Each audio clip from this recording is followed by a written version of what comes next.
Hello and welcome to Talkin Baseball. ALCS happened yesterday. The NLCS happened today. And that's what we're talking about. Let's save.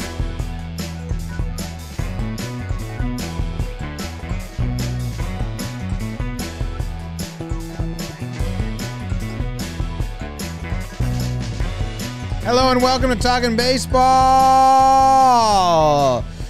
It is October 18th. This episode is brought to you by SeatGeek. Code JOHNBOY. Postseason is going to get you 10% off to an event. You buy the tickets, you get 10% off. You can do it today. You can do it tomorrow. You're a Philadelphia Phillies fan. You're driving home from the stadium. You're listening to this. You live really far away. You live in Chicago. And you realize, why don't I just keep driving to Arizona and go to game 3? You buy another one, you get 10% off again. It does not matter how often you use it, you get 10% off, even if then the next night you got to take your wife out and she wants to go to the theater.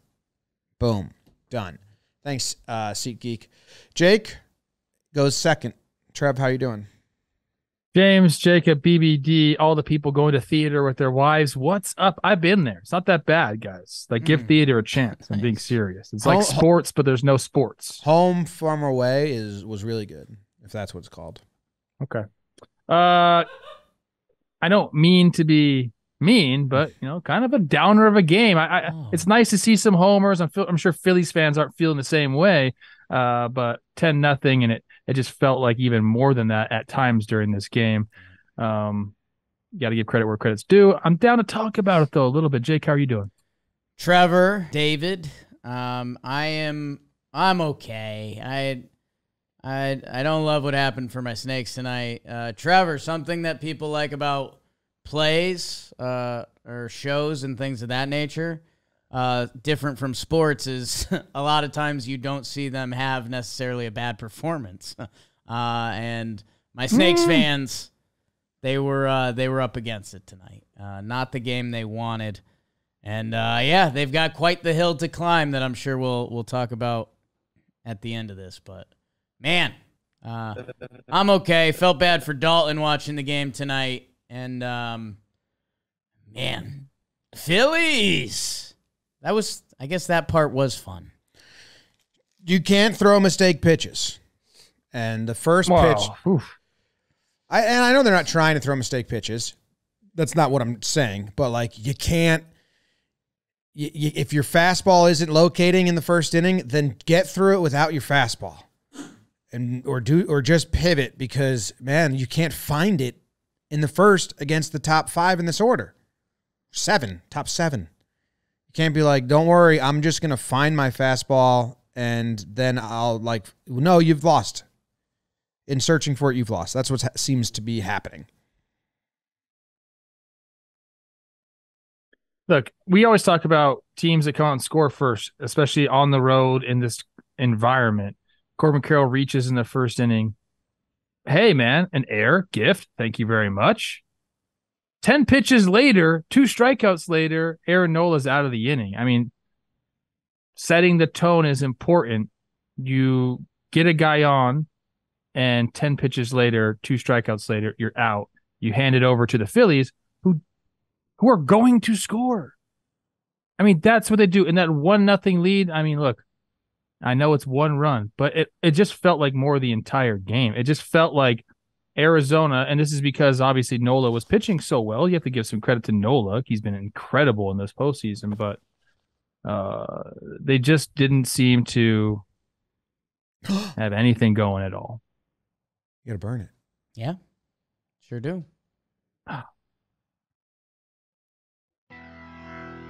Sorry, Jake. Whoops. Phillies try to take a 2-0 series lead. He's got a funky leg kick and he loves to pitch. His name is Nola. N-O-L-A, Nola. As Aaron would take on the Snakes, and Merrill Kelly Kapoor as he tries to be the business bitch for Arizona. Bottom 1, ice tray is cold. Turner to the seats, 1-0 in the third. I think I'll go to Waltham. I think I'll hit a homer. Schwarber doubles the lead, and then he doubles his pleasure with another one. second homer of the night. Merrill Kelly only gave up 3 hits, but they were all homers. And on the other side, no runs for Nola and the Snakes. Real Muto hits one into the marsh that sends everyone boom, as it's getting Real Muto for Philly as they cast out a line and catch another win. Nola, Hoffman, Strom, Kerkering, they shut out the Snakes. Phillies blow them out 10-0 final. A lot of puns in that one. Puns in that one. Well, a lot of time to write it. Because Unintentional. Yeah, I agree with that. Yeah. You guys want to talk about Corbin Carroll not stealing? Hate it. What's up with it? Hated it. It's what we talked about last game. You're talking about putting those early runs on the board. Yeah. Corbin Carroll, one of the premier base stealers in baseball, 50-plus stolen bases. The head of the snake, literally, your star player. He gets on, and like you said, it was a gift from Trey, and we talked about it last time. Like, game one, part of me got it. We talked about this on the live stream a little bit, and we'll be back tomorrow night, Jam Baseball. Come tune in. I think last night the Snakes came in so hot and heavy that it wasn't like, hey, Corbin Carroll, you got to go out, snag that bag. I think the Snakes were coming in like, hey, we just lit up the Dodgers. Let's go light up the Phillies and put up big runs. Tonight, after that happened and Wheeler shut you down for a little bit and that Corbin opportunity felt just different. You come out today and you get gifted one and you're waiting for him. They've got the camera. Instead of having the camera on the catcher, they've got the camera on first base because they want and expect to see Corbin Carroll to go. And he just never went. And you saw him getting the happy feet a little bit. He never went for it. It ends up becoming laughable now because this game ends up being 10-0. But for a while, this game was 2-0. How about you throw down a bunt even if you're not going to steal? Like, be you. You're supposed to be, like, disruptive. You're bunting your butts off against the Dodgers. They just feel like they haven't, even when they've got runners on, they have not played the brand of baseball that, like, and I don't watch them all season, obviously, but that I saw in the first Brewers and Dodgers was like, hey, once we're on base, we're a fucking nuisance.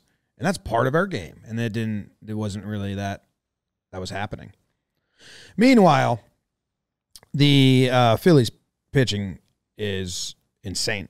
They now have the second lowest ERA in first games of postseason. Thank you to Sarah Langs for tweeting that out. 1.39. Only bested by the 1983 Orioles. Nola was ridiculous. I mean, and they matched up against Arizona's 2 studs too. And we thought this was going to be, maybe a couple games here where runs are at a premium. The Phillies like, no, dude, we mash the ball. That's who we are. If we pitch like this too, like awesome. And now they're starting to expect it, getting greedy with a great bullpen too. They're really just firing on all facets of the game. They're stealing bags, or at least trying to at some points. I know Harper got thrown out, but they're aggressive on the base pass. Kyle Schwarber's taking the extra base. Oh, Jake Cave getting greedy. Jake at the end of the game, obviously, because your name's Jake. Greedy. But yeah, they're doing everything right now. Nola's 3-0 with a .96 in his starts this postseason. I don't know, man. What is there to say? I mean, they're getting hits with runners in scoring position. They're hitting homers to get up and take early leads. I have a question. Sure. Do you think Sal Frank's one pitch is going to play dividends deeper into the series? The man's so nice they named him thrice, Trevor. Yeah. I don't know. We talked about this a little bit, and we can almost segue into the next game. Phillies dominated. I'm interested in an opener for Arizona in Game 3. I'm interested in shaking up the middle of the lineup. Like Tommy Pham's at bats were not competitive tonight. And I don't know. I mean, it's straight panic button, and it should be. Going back to this one a little bit, Merrill Kelly for 5 innings held this lineup to 2 runs, which at this point does feel like it deserves snaps. These guys are monsters. He struck out the side in the 5th Kyle Schwarber comes up to lead off the inning, which, let's say this game did have a different path and it was 2-2. Maybe the Snakes go to their bullpen. I think Merrill's pitch count was in the 80s. He comes out and he faces Schwarber. Hadn't give up a homer on his changeup all year, and Schwarber hits one 427, I believe. And yes. It was a low and away strike. It was a changeup. But that's kind of the problem. The Phillies will beat you. What was that for, Trev? 4 in a row. 4 changeups in a row to Schwarber. Oh boy. So, don't make a mistake. Don't show a guy like that 4 pitches in a row. And yeah, it was down and away, but if he sees it enough, you're going to go out there and get it. And I just love his swing right now. It's so compact and so perfect. You're totally right, James. If you make a mistake in that guy's zone right now, it's going to be hit 105 plus off the bat. It just depends if he's going to put it in the air enough. Trea Turner's bat fell out of his hands, then he sprayed the stickum on there, and then he hit a home run. Yeah. Thoughts? Good advertising for the pine tar stick spray. We should get some of that. Can I tell you about good advertising? I don't like the stickum. Why not? The spray, it's too sticky. It's too sticky. And then it kind of goes away and creates like this filmy layer on your bat. You have to keep doing it. How tight did you hold the bat? You become Tell me when to stop. Lighter for sure. Wow, really? Yeah, knuckles are kind of hovering. If I came from behind you while you were in your stance and I swatted the bat, would it fall out of your hands easily with the grip you have? Do I get like to try to grab it before it falls? No, you're frozen in squeeze. Probably not easily, but you probably could hit it out. Yeah. That's right. You want those hands. Okay. And if you don't want your balls stick them to your legs, you should get yourself some Tommy John. Tommy John, they have become my #1 underoos. That's right, people. If you want to look like me, you get yourself some Tommy Johns. Fall means leaves should be dropping, not that tired waistband around thick baseball, Trev, or your old underwear. Protect your tree trunk with underwear so amazingly comfy, it might become a tourist attraction. Hello. Did you write that? I think I work for Tommy. Or they brainwash me because I wear these bad boys every day. At the end of a YouTube ad read, I flash my Tommy John and my biscuits on the YouTube. It demonetizes our channel. It loses us followers. It's horrible, but I do it. Come here and subscribe. Tommy John's asked him to stop. I do it for me because I love Tommy John. I don't like it. I don't like it either. You can get 20% off your first order right now at TommyJohn.com/talkin. Save 20% at TommyJohn.com/talkin. Click the link in the description. Here we go. Here it goes.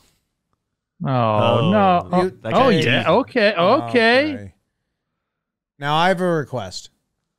Okay. Next Tommy. No. Next Tommy John read. I'd like, as you're doing the read, to slowly be tucking your shirt into your boxers and pulling your boxers up. And then when you reveal it, all you do is stand up.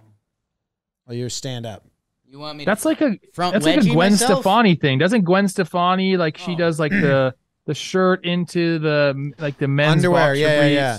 In the Holla Back Girl video. You could do that, Jake. Yeah, pretty relevant hot topic, Trev. She's on The Voice right now. Hot Topic? And she looked good on The Voice yesterday. You're probably scared to go into Hot Topic, you wuss. He definitely was. Are you kidding? Terrified. He didn't go in there. Clears. Go into Hot Topic? Get out of your mind. Mom, I don't want it. Yeah. No, your mom's. I don't like that band, Mom. Your mom's not bringing you in there. No.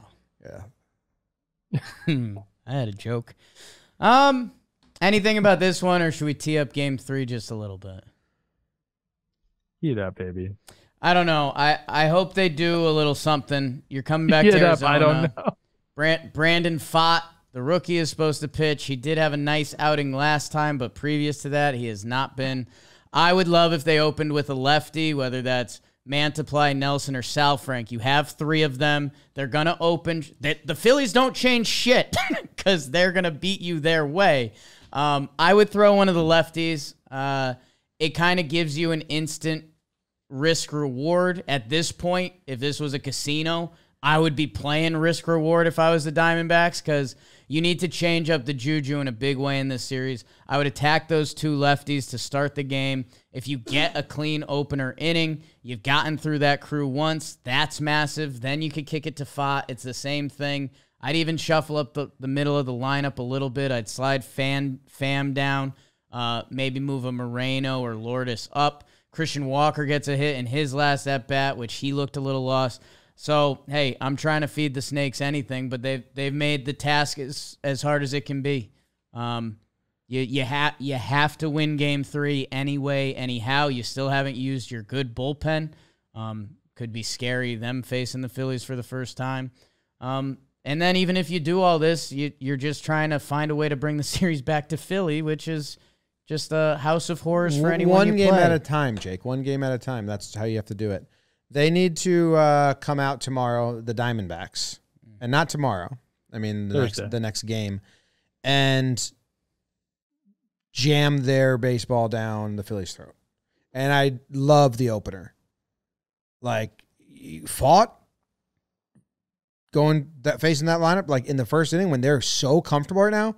Like, you need to bring someone in here that's going to throw some nasty pitches and just, all of them are 0 for 1 first time through. And then maybe that, like, makes them sad. They emote as a group. They're a team. And they'll all be sad. And then you bring in Fought. And then they're like, and we can't get it. Oh, no. So I agree with that. And then you gotta bunt and make stuff happen. It's your ballpark. Yeah, something has to change. I'm kind of in on everything, which is surprising. I usually don't agree with you, Jake, when it comes to baseball strategy. I mean, some things we like to. What do we like in Jake Lytics? Score more runs, big time. Long Cuban ball players, long lineups. Long lineups is a good one for us. Like say Nick Castellanos hitting 7th. Yeah, short tail we say in cricket. I don't know, man. Yeah, it's going to be a long series. I mean, or a short one, I guess you could say. Yeah. It's Trev, they have to come punch early in Game 3. Like, they have to get the lead early. That's it. Yeah. Do you shake the catcher's hands or the ump's hand the first time you go up, or you just kind of touch them with your bat? Oh, I didn't do anything. I mean, maybe if I knew the guy, I was like, "What's up, bro?" All right. Umpire for sure. First time. Fuck the catcher. Say that to John. He's trying to get me out. Like, well, they would say hi to you. Sometimes, yeah. I mean, I have a team joke, but I don't know if it would play in the majors. It involves like everyone having a really wet hand and saying hi to the catcher and like just like bumping his chest protector and it splashes, and then the catcher's just like, "What's going on?" Don't hate it. And then you psych out the catcher that way. He doesn't know what to call. I probably did say hi to the catcher. I don't know. You definitely did. I don't know like why really I nice came guy. off like that. You're nice. You're really nice. Yeah. Give him a hey. If they said hi Some to guys you, I didn't like, though. There's some guys I did not like. So Name all of them. Brzezinski, you didn't say hi to. I can't name. No, I like Brzezinski. AJ and I are great. We have a great relationship. Couple medium. You men. and Russell Martin. Yeah. Never saw eye to eye. I gave him a nod, probably. But I didn't really know Russell that well. Oh, okay. New game for you and Jimmy to get us through the next couple minutes. Jimmy's going to name a catcher. You give your reaction. Russell Martin, head nod. AJ Brzezinski, hey, how are you? What's up? Yeah, he's a former Twin. Brian McCann. Head knob. Victor Martinez. What's up? Flowers. God, he talked too much. I would say hi to him, and we were friends. Just put a bunch of gum in your mouth before you go up there. He talked a lot. And he always Start like, choking. I don't know. He didn't think I was very good. I was like, Tyler, I'm pretty good, bro. Like, he'd be like surprised if I got a hit or like, how'd you get to that pitch? I'm like, bro, like, I'm hitting cleanup. Get a little bit of respect. All right. Waiters. Hi, yeah, nice guy, but I didn't really know him. Okay, cool. Good stuff. Yeah. Stephen Vogt. That's all I got. Hugs. Wow. Stop the I always love Voter. J.R. Murphy. He's the new manager of the Giants. No, he just interviewed, but be cool. Josh Fegley. Bear? Love Bear. I would We were teammates, and he hated it. I called him Bear. And then so I was like in with the Rangers in spring training, and I was on the other side of the dugout, like not playing, and he was like catching, and I was just screaming out Bear while he was hitting, and he struck out. And he fucking gave me the biggest death stare. He was so mad at me, but it was funny because he looked like a bear to me, like a fucking honey bear. Who are we talking about? Fegley? Josh Fegley. All right. I got to go into my kids. Yeah, I got to go make my train. Phillies do it. I see Holy it. shit. I see it. Feg's too. a great guy. Great guy. Awesome. Salt of the earth. I mean, look at this pose in this picture. Fegley, what are you doing? Are you a cardboard? This looks like he's a cardboard cutout. Can't be a real pose he did. That's a honey bear right The there. guy looks like the photographer said, why don't you look out in the distance, reflect on your life? Well, they have the famous photographer that's always walking around. He probably made him do that. And just Michael a Zagaris reminder, is his name. Jeff Samardzija and Michael Yanoa were traded for Chris Bassett, Marcus Semien, Rangel Ravello, and Josh Fegley. Thank you very much for tuning in. Subscribe White to the Sox. channel. We're almost at 100,000. And if you're listening at this point on YouTube and you're not subscribed, come on. Yeah, you should subscribe. Jake sucks. James. Please. Jake sucks, James. Usually I never say that. Today I'm asking you to please subscribe. Jake's greedy. We don't agree on baseball. I heard this thing I was trying to work it in today, and it said, the cows are on the top of the hill. The stakes are high. Oh. Pretty good. It's a good pun.